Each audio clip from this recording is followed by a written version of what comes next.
Imagine if Senator John McCain of Arizona had said after the conclusion of fellow Republican Senator Rand Paul's filibuster, "I don't like everything Senator Rand Paul said in his amazing filibuster against the nomination of John Brennan to be CIA director.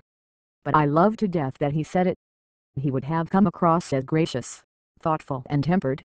But that quote was from the liberal columnist Margaret Carlson.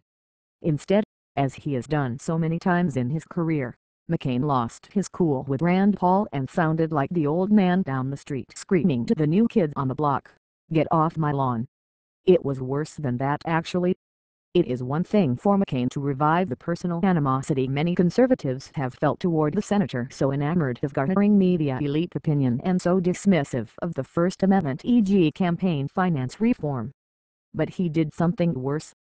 Like the social conservatives who backed Todd Oken, he hurt the cause he has fought for. The complaint against many GOP hawks is that they have been rash and too enamored of executive authority. They've been too Pollyanna-ish about the Arab Spring, say their critics. And while defense needs defending, they haven't been very effective or creative in gaining savings that don't impair national security. And there in his post-filibuster rant was McCain, with Senator Lindsey Graham RS.C. in tow, reaffirming all those perceptions. It is ironic because McCain has been ineffectively trying to extract all sorts of information from the Obama team on national security since 2009.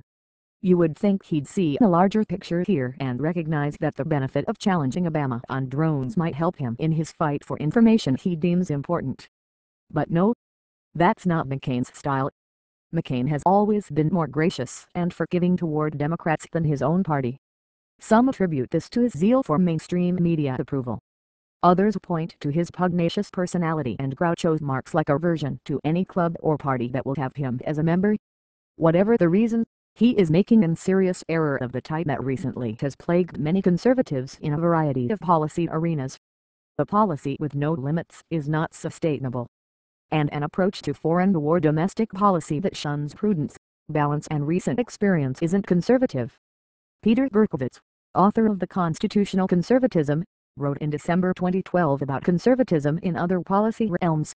Some conservatives worry that giving any ground in regard to the welfare and regulatory state, the sexual revolution, for both is tantamount to sanctifying a progressive status quo. That is to mistake a danger for a destiny. Seeing circumstances as they are is a precondition for preserving one's principles and effectively translating them into viable reforms.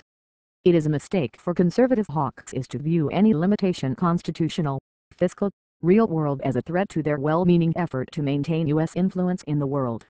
In fact, it is only with respect for some limits on the executive, understanding of fiscal restraints and, most important, an appreciation for whom we are dealing with friend or foe that an internationalist foreign policy can be sustained. At some point McCain begins to hurt more than help that endeavor. If you want to promote pro-life views you better not nominate Richard Murdoch, and if you want to win adherence to a responsible but robust foreign policy, well, let's just say it is better to have a spokesman who doesn't scare the living daylights out of the public.